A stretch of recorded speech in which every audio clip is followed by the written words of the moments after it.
The rain-slicked parking lot of the Rusty Spur diner glowed under the harsh flicker of a neon sign, casting long shadows across the gravel like fingers reaching for the night. It was just past 8 on a Friday evening in the dusty outskirts of Willow Creek, where the highway hummed with distant trucks and the air carried the sharp tang of wet asphalt mixed with frying grease from inside. 8-year-old Lucas huddled against the diner's brick wall, his small frame shaking not just from the chill, but from the jeers echoing around him. He couldn't hear them, of course. His world was silent, a bubble of gestures and signs his single mother had taught him with patient hands, but he felt the cruelty in every shove, every mocking face pressed too close. A group of teenagers, no older than 16, circled him like wolves, their laughter sharp as broken glass. One yanked at his backpack, spilling crayons and a worn notebook onto the mud. Another mimed exaggerated ear-cupping gestures, twisting their faces into grotesque imitations of deafness. "Hey, dummy, cat got your tongue, or your ears?" the ringleader sneered, though Lucas only saw the lips moving, the spit flying, the threat in their eyes. The boy backed away, hands flapping in desperate signs for stop, but the bullies closed in tighter, one grabbing his collar and slamming him against the wall. Terror widened Lucas's eyes. He was alone, his mom inside finishing her shift, oblivious to the nightmare unfolding just beyond the window. From the diner's fogged-up booth in the corner, Ethan watched it all unfold through the rain-streaked glass. He was a broad-shouldered man in his late 40s, his leather vest patched with the faded emblem of the Iron Oath Riders, a coiled serpent around a broken chain, symbolizing bonds that time couldn't sever. Scars etched his knuckles like old road maps, and a faint limp spoke of a shrapnel wound from a forgotten war in the deserts overseas. Ethan nursed a black coffee, the steam rising like ghosts from his past, while his crew, 24 weathered bikers scattered across the diner, murmured over plates of burgers and pie. They'd rolled in an hour earlier, engines growling like thunder on the horizon, seeking refuge from the storm after a long ride from the coast. Ethan had seen enough broken souls in his life to recognize the spark of injustice. It pulled at him like an old tether, reminding him of the promise he'd made decades ago to a brother in arms. "We look out for the ones who can't fight back. That's our oath." He set his mug down with a quiet clink, the sound lost in the diner's hum, and rose without a word. His chair scraped back, drawing eyes from his men, Jake with his salt and pepper beard and steady gaze, Marcus, the quiet veteran who nursed his own ghosts, and the others, a family forged in chrome and loyalty, not blood. The door swung open with a jangle of bells, letting in a gust of rain that scattered napkins across the counter. Ethan stepped into the downpour, his boots crunching gravel, water beading on his beard like unshed tears. The bullies froze mid-taunt, their smirks faltering as he loomed in the headlights of a parked semi, a silhouette cut from shadow and resolve. Lucas's eyes locked on him, wide with a mix of fear and fragile hope. "Back off," Ethan said, his voice low and gravelly, carrying the weight of storms weathered. The ringleader puffed up, shoving Lucas aside to square off. "Mind your business, old man. This ain't got nothing to do with you." But Ethan didn't flinch.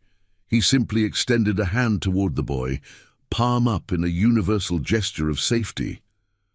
The rain drummed on his jacket, syncing with the pounding of his heart, a rhythm that echoed the motorcycles idling behind him. One by one, the diner door creaked open again, Jake first, then Marcus, then the rest of the Iron Oath, standing shoulder to shoulder in silent formation. No shouts, no threats, just their presence, a wall of leather and ink against the night, engines rumbling to life like a awakening beast. The bullies exchanged uneasy glances, the fight draining from their postures as the reality sank in. They weren't facing one man, but a brotherhood bound by something deeper than fists. Lucas stumbled forward, clutching his soaked notebook to his chest, his small fingers signing "thank you" in frantic bursts.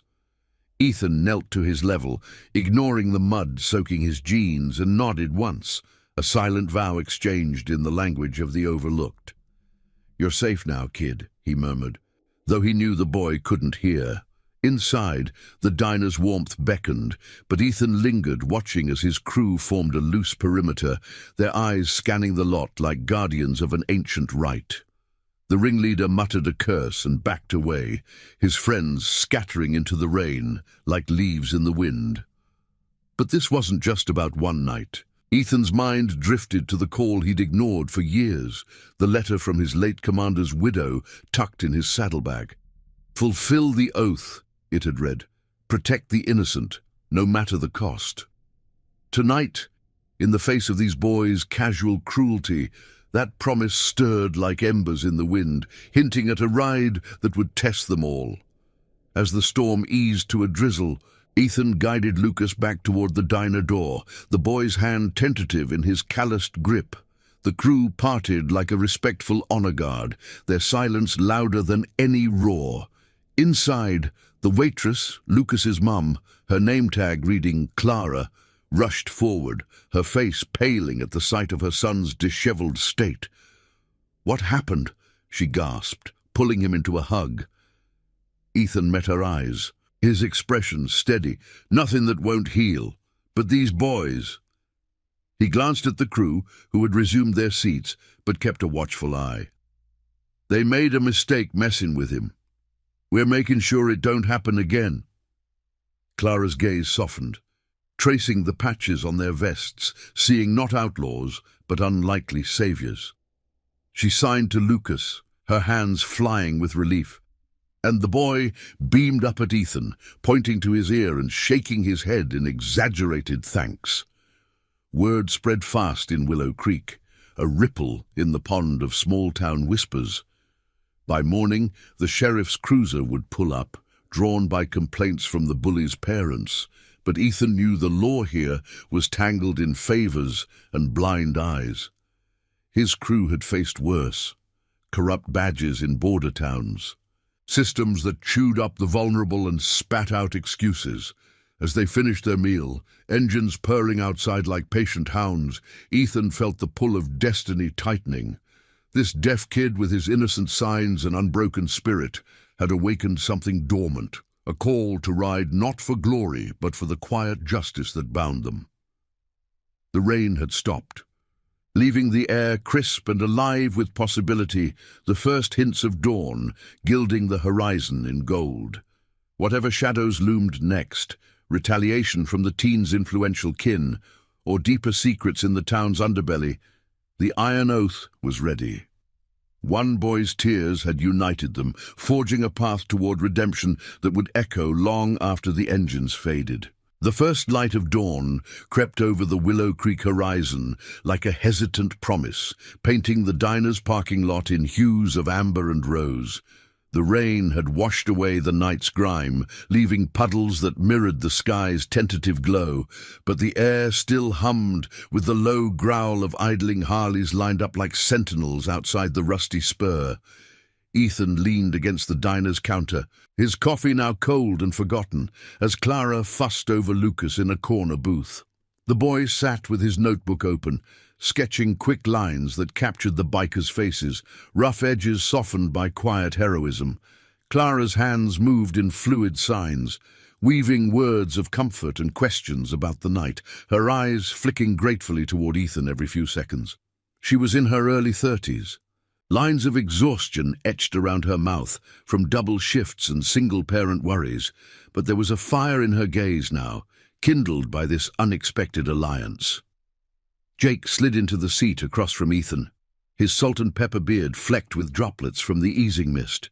"Sheriff's bound to show soon," he said, voice a low rumble like distant thunder.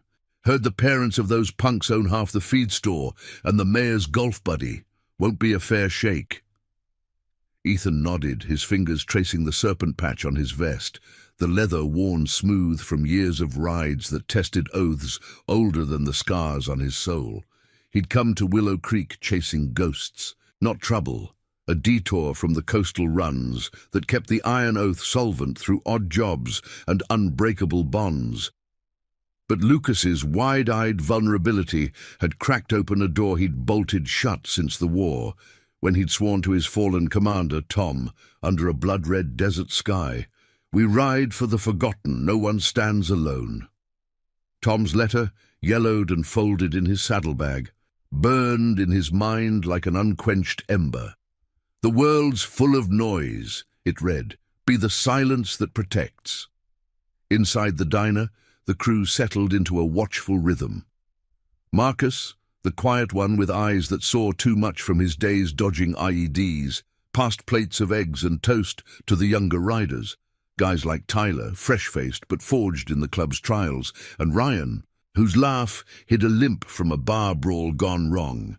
They ate in companionable silence, forks scraping porcelain, the sizzle of bacon from the grill a comforting underscore. No one spoke of the confrontation outright. It was etched in their postures, the way they angled toward the windows, scanning the empty road that stretched toward town, like a vein pulsing with hidden threats. Clara approached Ethan hesitantly, Lucas trailing behind her, clutching a crayon drawing of a motorcycle with wings. "I don't know how to thank you," she said, her voice thick with unshed emotion. He's all I have. After his dad left, the world feels like it's always closing in." Ethan met her eyes, seeing echoes of his own losses. The wife who'd walked away when the nightmares got too loud, the brother lost to the sands. "No thanks needed," he replied, his tone steady as an anchor. "We ride for kids like him. Always have."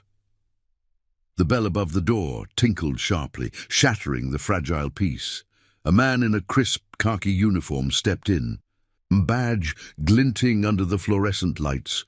Sheriff Harlan, his face a map of small-town authority, jowls tight with practiced sternness. Behind him loomed two deputies, hands resting near holsters, the scent of gun oil mingling with the diner's coffee aroma. Conversations hushed, the crew's forks paused mid-air. Harlan's gaze swept the room, landing on Ethan like a spotlight. "I heard there was some commotion last night," he drawled, his southern twang laced with implication. "Bunch of out-of-towners scaring local kids. Parents are riled up, say their boys were just horsing around when you bikers decided to play vigilante." Lucas shrank against Clara, his small hands signing scared in rapid flickers, but Ethan rose slowly, his presence filling the space without aggression. "Just horsing around."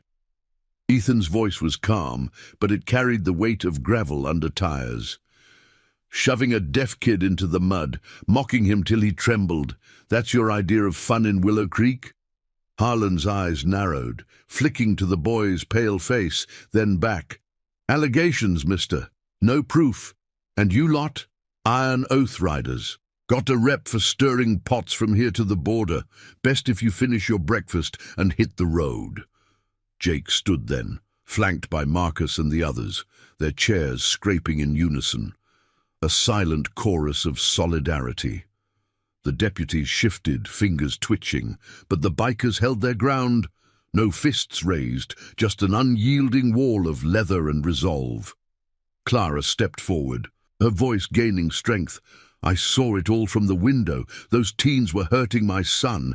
These men stopped it. If anyone's leaving, it's not them." Tension coiled in the air like smoke from a backfiring engine, the diner's clock ticking louder in the standoff. Harlan's jaw worked, weighing the optics, a diner full of witnesses, a mother's plea, and a crew that looked more like guardians than gang. He knew the Iron Oath's code.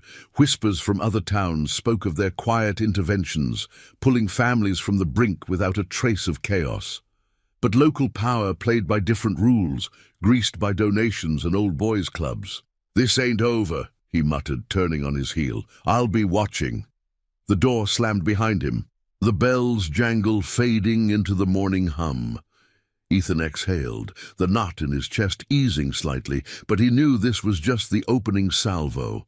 The sheriff's retreat smelled of calculation, not defeat, likely a call to higher strings in the county, where corruption festered like rust on chrome. As the sun climbed higher, gilding the Harleys in warm light, Clara pulled Ethan aside near the counter. Why help us? Strangers like that. Most folks look the other way. He glanced at Lucas, now coloring with Tyler, the boy's laughter silent but bright in his eyes. Made a promise long ago, Ethan said softly, the words tasting of desert dust and lost comrades. To stand for the ones silence swallows.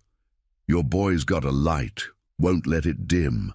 She nodded, tears glistening, and pressed a thermos of fresh coffee into his hands, for the road, whatever comes next.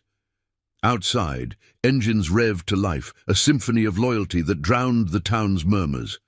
But as they mounted up, Ethan spotted a black SUV idling at the lot's edge, unmarked, watchful, hinting at shadows deeper than a sheriff's grudge. The ride ahead would test the oath's fire, pulling them into Willow Creek's undercurrents, a web of favors owed, secrets buried, and a boy's innocence at its heart. The convoy rolled out, dust rising like a vow unspoken, bound for justice that whispered louder than the wind. The black SUV trailed at a discreet distance as the Iron Oath convoy thundered down the cracked asphalt of Highway 17, the morning sun slicing through the pines like golden blades. Dust devils swirled in their wake, carrying the scent of sun-warmed earth and exhaust, a gritty perfume that clung to Ethan's jacket as he led the pack.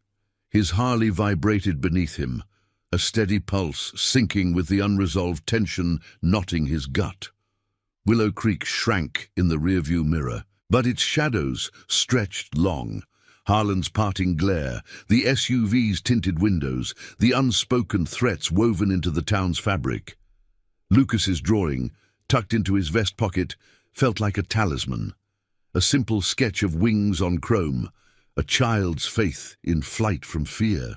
They'd ridden barely 10 miles when Ethan signaled a pull-off at an overgrown rest stop, the kind forgotten by maps, ringed by rusted picnic tables and weeds clawing at the pavement. The engines cut to a hush, leaving only the whisper of wind through the trees and the distant cry of a hawk circling overhead. Jake killed his bike first, swinging a leg over with the ease of a man who'd danced this routine 100 times. "That tale's no coincidence," he said, nodding toward the highway where the SUV had slowed, feigning interest in a faded billboard. Marcus dismounted silently, his eyes scanning the tree line, hands flexing as if gripping invisible reins from his soldier days. The crew formed a loose circle, 24 strong, their vests a patchwork of stories, faded flags, crossed rifles, the serpent emblem uniting them like threads in a frayed tapestry. Ethan leaned on his handlebars, the metal warm under his palms, and met their gazes one by one. Tyler, the youngest at 25, shifted uneasily, his fresh ink still shiny under the sun. Ryan cracked his knuckles, a habit from nights when silence failed to soothe. "Harlan's not done," Ethan said, his voice carrying clear over the rustling leaves. "Town like that, power don't bend easy. Those kids' folks got pull. Maybe ties to county brass, old debts that buy blind eyes." He paused, the weight of Tom's letter pressing against his chest like an anchor. The promise echoed in his mind. Protect the forgotten, stand when the world turns deaf. Lucas's face, pale and signing gratitude, had reignited it, turning a simple stop at the diner into a crossroads. "We ride back in. We do it smart. No charges, no badges pinning us for intimidation. But that boy, he don't deserve their version of justice."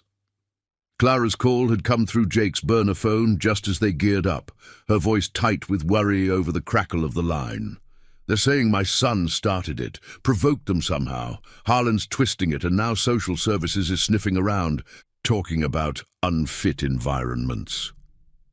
The words hung heavy, evoking ghosts Ethan knew too well.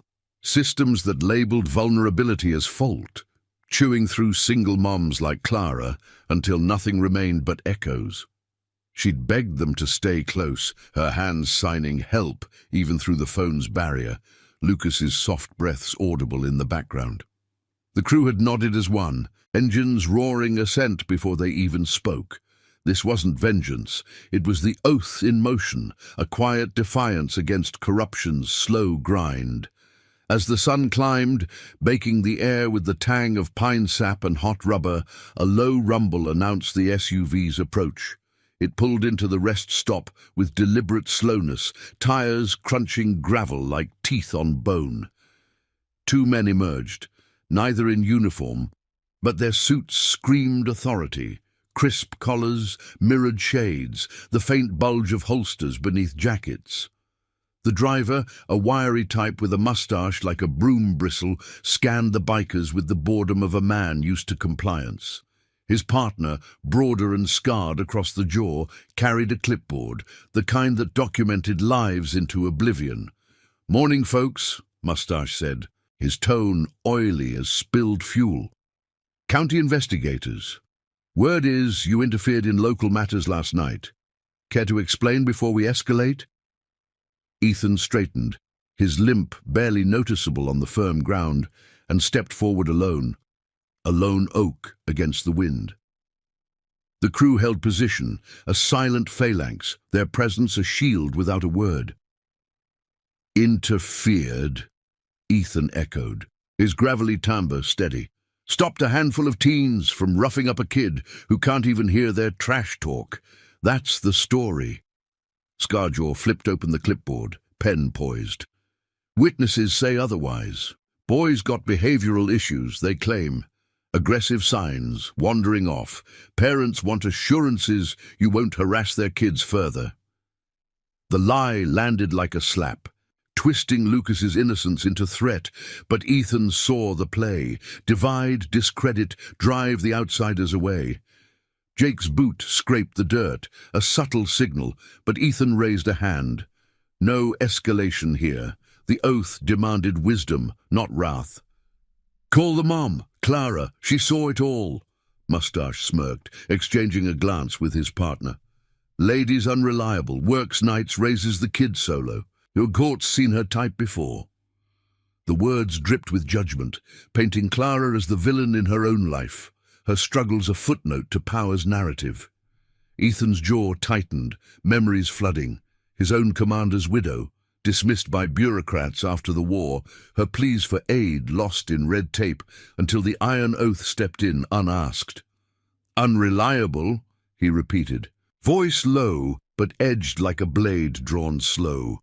"She's raising a boy with more heart than your witnesses combined. You want truth? Ride into town, talk to the diner folk, or is that too inconvenient for your report?" Tension thickened the air, the hawk's cry sharpening overhead as if witnessing the standoff. Scarjaw's hand drifted toward his jacket, but Marcus's steady gaze pinned him, a veteran's warning without motion. The investigators hesitated, the clipboard's pages fluttering in the breeze, a fragile barrier against the crew's unyielding code. Mustache cleared his throat, feigning nonchalance.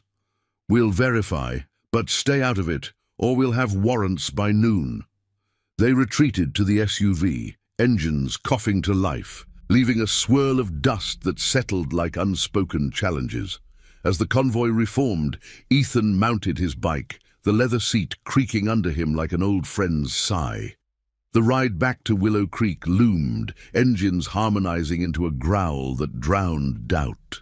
Clara waited at the diner's edge, Lucas beside her, his small frame straight with budding courage. They'd face the web, interviews rigged, favors called in, but the iron oath moved as one, their loyalty a force that bent shadows. Ethan's hand brushed the drawing in his pocket, wings promising flight over the storm. The highway called, pulling them toward truths buried deep, where justice whispered through the roar, unbreakable as the dawn. The convoy surged back toward Willow Creek like a steel river carving through the sun-dappled pines, the Harley's thunder rolling in unison, drowning the highway's whispers of doubt. Ethan led at the front, his visor reflecting flashes of blue sky and the endless ribbon of asphalt ahead, the wind whipping at his beard with a salty bite that carried hints of the distant ocean. Behind him, the iron oath stretched out, Jake's bike humming steady in second place, Marcus bringing up the rear, with eyes peeled for any shadow slipping through the trees. The black SUV had vanished around a bend, but its absence felt like a coiled spring, ready to snap. Lucas's drawing pressed against Ethan's ribs, a fragile reminder of why they rode. Not for the roar of engines or the brotherhood's camaraderie, but for the silent battles that shaped a man's soul. As Willow Creek's faded welcome sign loomed, its paint chipped like old promises, the group throttled down, engines growling to a murmur as they veered toward the rusty spur.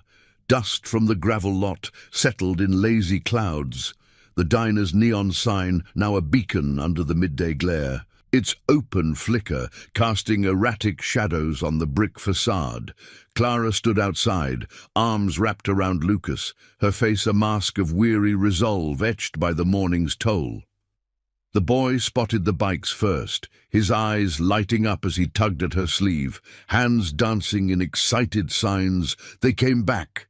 She nodded, relief softening the tension in her shoulders. But her gaze darted to the empty road, as if expecting Harlan's cruiser to materialize from the heat haze.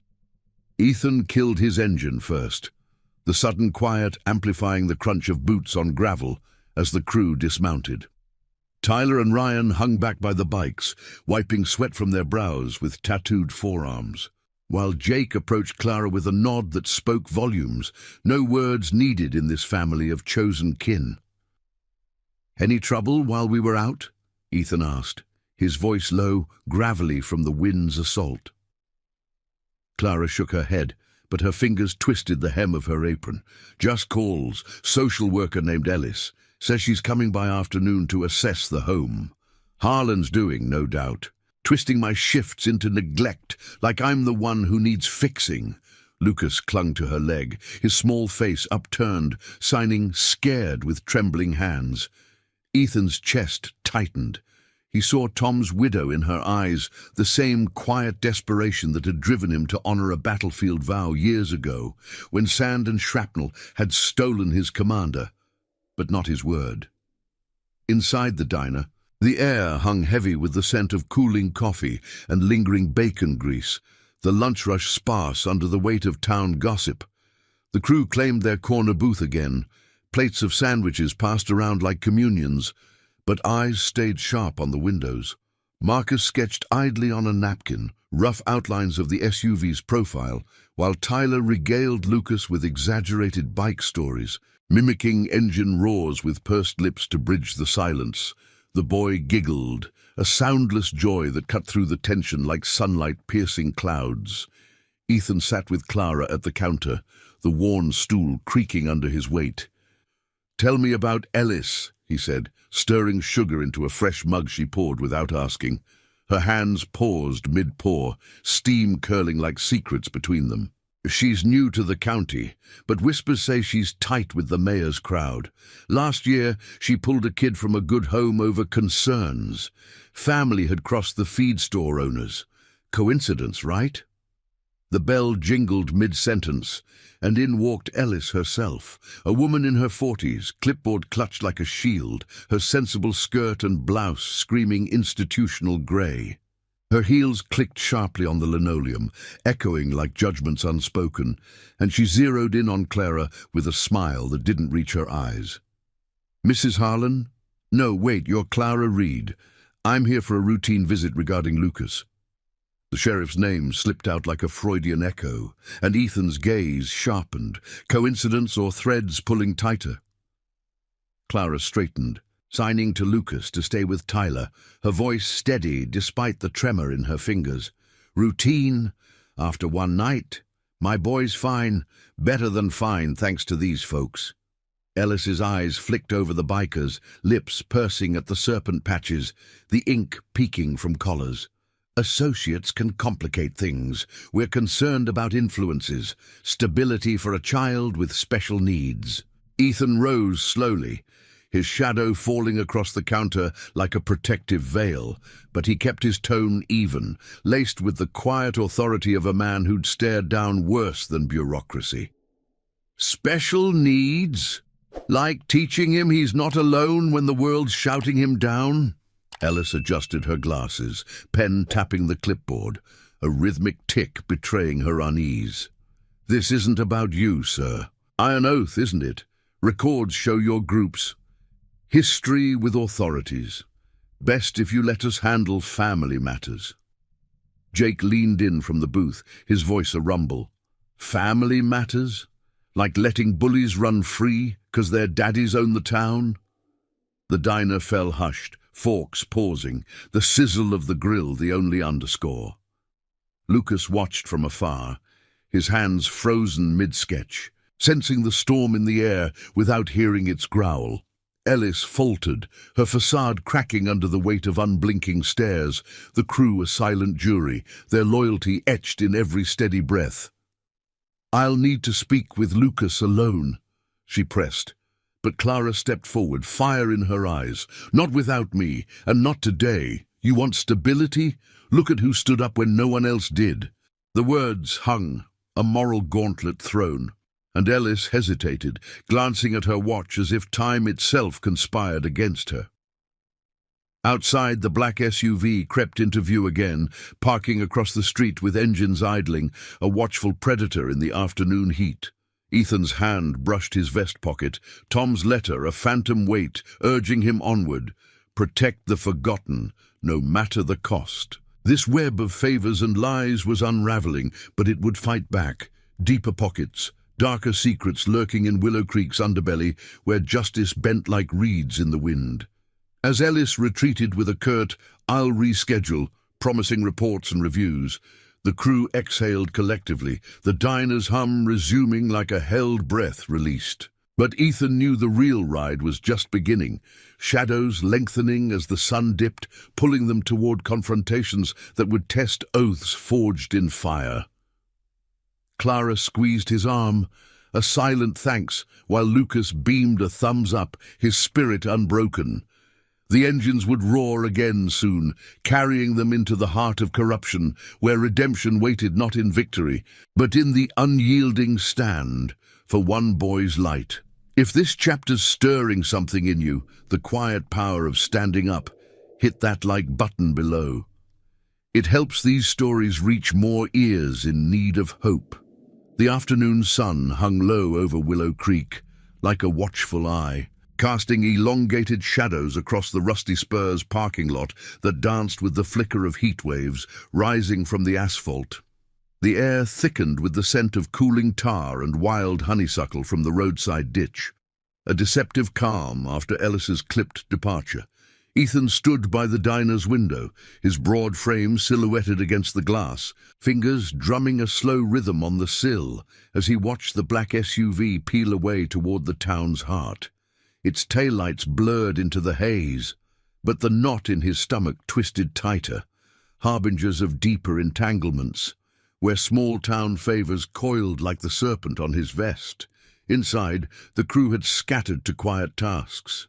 Jake polishing his handlebars with a rag that smelled of oil and memory, Marcus murmuring low reassurances to Clara as she wiped down the counter with mechanical strokes. Lucas perched on a stool, his crayons scattered like fallen leaves, sketching a new scene. A circle of bikes encircling a small figure, wings sprouting from the wheels. Clara's hands trembled slightly as she refilled coffee mugs, the porcelain clinking softly in the diner's hush. "She'll come back with papers," she whispered, her voice laced with the exhaustion of battles fought alone. "Forms that say I'm failing him, that he needs better care. Code for shipping him off to some state home where signs are just noise."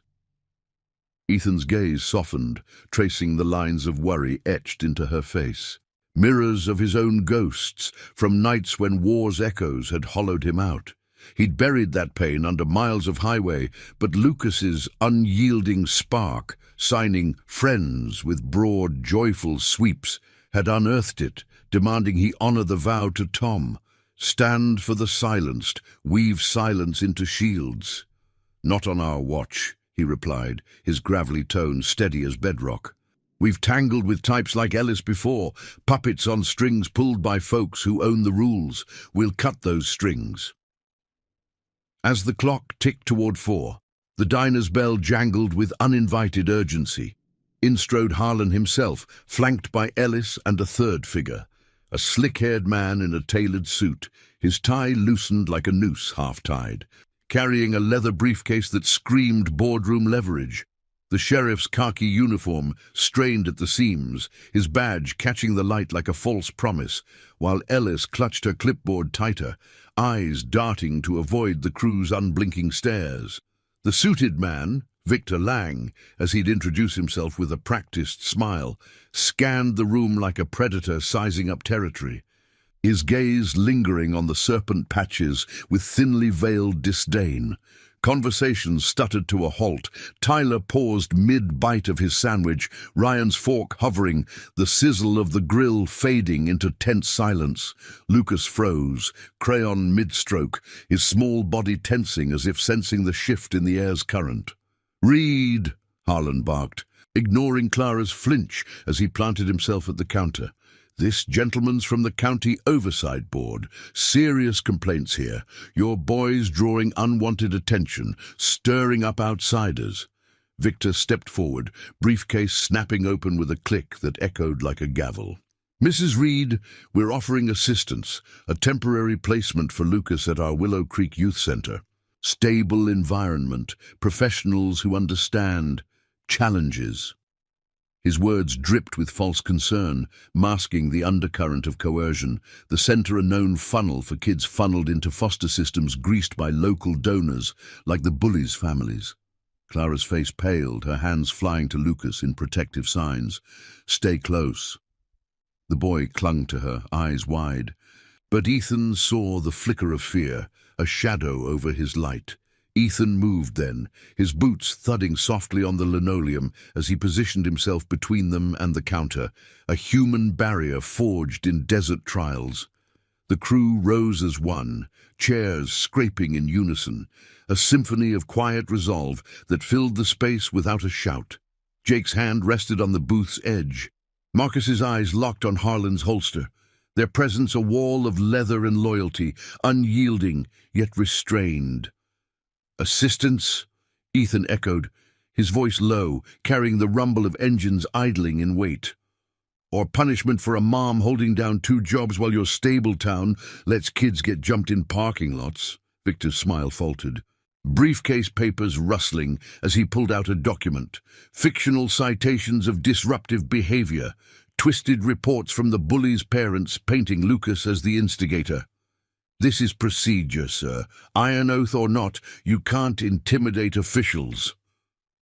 The air crackled with unspoken stakes, the diner's fluorescent hum underscoring the standoff like a tense film score. Clara stepped up, her voice gaining steel. "My son didn't start anything. Those teens, they hurt him. Your procedures protect them, not us." Lucas tugged at her hand, signing "bad men" with emphatic shakes, his innocence a blade against their polished lies.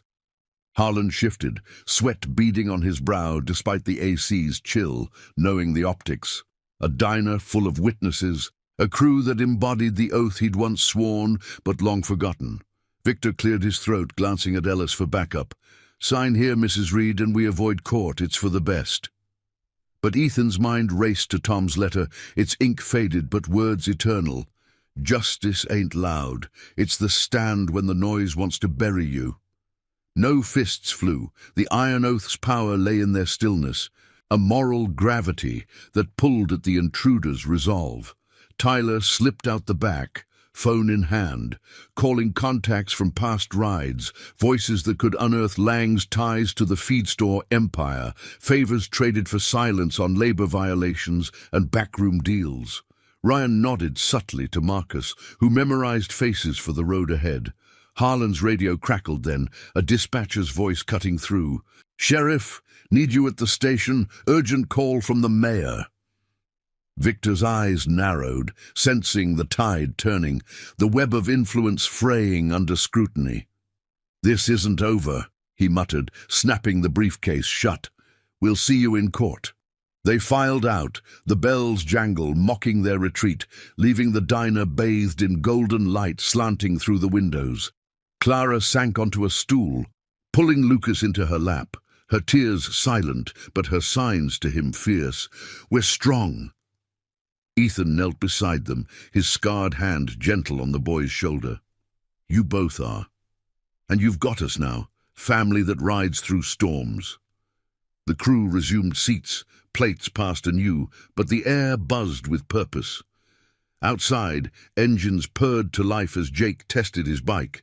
The growl a vow against the encroaching dusk, whispers from the counter. Townfolk who'd overheard, nodding approval, hinted at cracks in the facade, allies emerging from the shadows. Yet Ethan knew the true test loomed, a hearing rigged in county chambers, where Lang's strings pulled judges like puppets. Tom's promise burned brighter, urging them forward, not into chaos, but into the quiet unraveling of corruption, where one boy's unheeded cries could echo into redemption for them all. As twilight crept in, painting the horizon in bruised purples, the convoy prepared to shadow Clara home, a modest trailer on the town's edge, vulnerable under streetlights that flickered like uncertain hopes. Ethan mounted his Harley, the leather creaking like an old confession, Lucas waving from the diner's steps with a drawing clutched tight, bikes as guardians, unbreakable. The road ahead twisted toward confrontation, but in that moment, under the fading sun, the iron oath stood as one, loyalty's engine revving against the dark, carrying light through the gathering night. The trailer park on Willow Creek's outskirts huddled under a canopy of sagging oaks, their leaves rustling like hushed secrets in the evening breeze. Streetlights buzzed faintly, casting pools of amber light that barely pierced the gloom, while the distant hum of Highway 17 carried the faint growl of passing semis. Ethan's Harley idled at the entrance, its engine a low thrum syncing with the pulse of the night as the Iron Oath convoy formed a protective arc behind him. Clara's modest, single-wide, sat at the end of a gravel path, its windows glowing warm against the encroaching dusk, a beacon of fragile normalcy amid the town's brewing storm. Lucas peered from the doorway, his small frame silhouetted, hands waving broad signs of welcome that cut through the shadows like silent fireworks. Clara stood beside him, her apron traded for a worn cardigan, exhaustion lining her face, but resolve stealing her posture. Ethan dismounted first, boots crunching the loose stones as he approached, the crew fanning out to perimeter the lot, Jake and Marcus taking the flanks, Tyler and Ryan scanning the tree line with the vigilance of sentinels. The air smelled of damp earth and faint wood smoke from a neighbor's fire pit, a grounding scent that contrasted the metallic tang of tension lingering from the diner's clash. "They'll come tonight," Clara said softly, her voice barely above the wind's whisper as she signed the words for Lucas. Lang called, said the hearing's tomorrow, but papers need signing now. Emergency placement, they claim. Ethan's jaw set, the scars on his knuckles whitening as he clenched a fist. Tom's letter, a phantom weight in his vest, its words etching deeper, protect the forgotten, let no silence swallow them whole. This wasn't just about one boy anymore.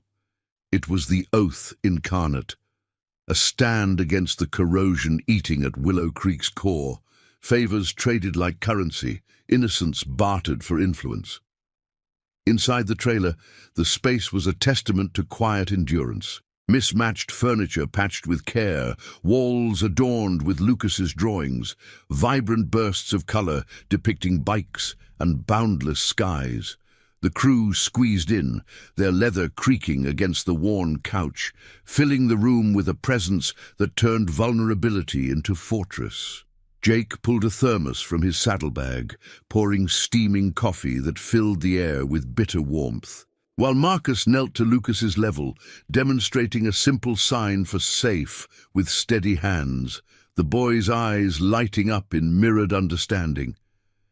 Ethan paced the narrow kitchen, phone buzzing with updates from Tyler's contacts, whispers of Lang's ledger, hidden ledgers tying the oversight board to the feed store's underhanded dealings, from skimmed wages to pressured land sales that displaced families like Clara's. The knock came sharp at 8. shattering the fragile piece like glass under boot. Through the peephole, Victor Lang loomed with Harlan at his side, Ellis trailing with her clipboard, and two deputies gripping flashlights like weapons. Ethan's hand went to the door, opening it just enough to frame his silhouette. The crew rising behind him in a ripple of unspoken solidarity. "Evening," Lang said, his suit rumpled now, tie askew, the briefcase a shield held too tight. "Mrs. Reed, time's up. Court's pre-authorized. Lucas comes with us, for his protection." Harlan's eyes flicked over the bikers, a smirk twitching, but it faltered under the weight of their gaze. The serpent emblems gleaming like warnings in the lamplight. Clara stepped forward, Lucas tucked behind her, his hands clutching her leg in silent plea. Protection. From what? Truth. Her voice cracked, but held, fueled by the fire the iron oath had kindled. Ethan didn't move, his voice emerging low and unyielding, carrying the gravel of roads traveled and promises kept. "You want the boy. Over our oath first." Lang thrust the papers forward, ink still wet on lines demanding signatures that would sever mother from son. "This is law, not some biker code. Sign, or we take him now." But Jake's phone chimed then, a recording pulled from diner patrons, clear audio of the Bullies' jeers, timestamps aligning with the night's horror, voices unfiltered and damning. Tyler had amplified it through old allies, a digital arrow piercing the facade. Harlan's radio crackled again, dispatcher's tone urgent. "Sheriff, stand down. Mayor's office on line 1. Feds sniffing around those feed store books." Lang's face drained of color, the briefcase slipping in his grip as the web unraveled. Tips from anonymous sources. The Iron Oath's network of veterans and reformed souls who'd faced similar shadows, feeding details to watchful eyes beyond the county. Ellis backed away, clipboard trembling, her alliance fracturing under the moral weight. This changes nothing," Lang stammered, but his eyes betrayed the lie, darting to the deputies who shifted uneasily, hands off holsters now. The standoff dissolved not in shouts, but in retreat, Lang muttering threats that rang hollow as they piled into the cruiser, taillights fading into the night like defeated specters. Clara sank to the floor, pulling Lucas close, tears tracing paths down her cheeks as she signed home over and over, the boy's arms wrapping around her in joyful release. Ethan knelt beside them, the crew forming a circle of quiet guardians, their silence a balm deeper than words. "Oath held," he murmured, the promise to Tom fulfilled in this small space, redemption blooming not in glory, but in the unbroken light of a family's bond. Dawn broke over Willow Creek with a clarity that washed the town anew, sunlight filtering through the oaks to gild the trailer in gold. The convoy rolled out slow, engines purring a farewell as Clara and Lucas waved from the steps, the boys drawing, a final gift of winged Harleys tucked into Ethan's saddlebag beside Tom's letter. Whispers would spread, the feed store's empire cracking under investigations sparked by the night's revelations, Harlan's badge tarnished, Lang's strings severed by truths too loud to bury. The Iron Oath rode on, not conquerors, but keepers of silent vows, their loyalty a legacy etched in chrome and courage. In the miles ahead, Ethan felt the weight lift, scars fading under the wind's caress, the family chosen proving stronger than blood or betrayal. Willow Creek shrank behind, but its lesson lingered, a reminder that justice whispered through the roar, honoring the overlooked, one stand at a time. Thank you for riding this journey with us. These tales of quiet honor are meant to inspire. If it moved you, subscribe for more stories of redemption and unbreakable bonds. Your support keeps the engines running.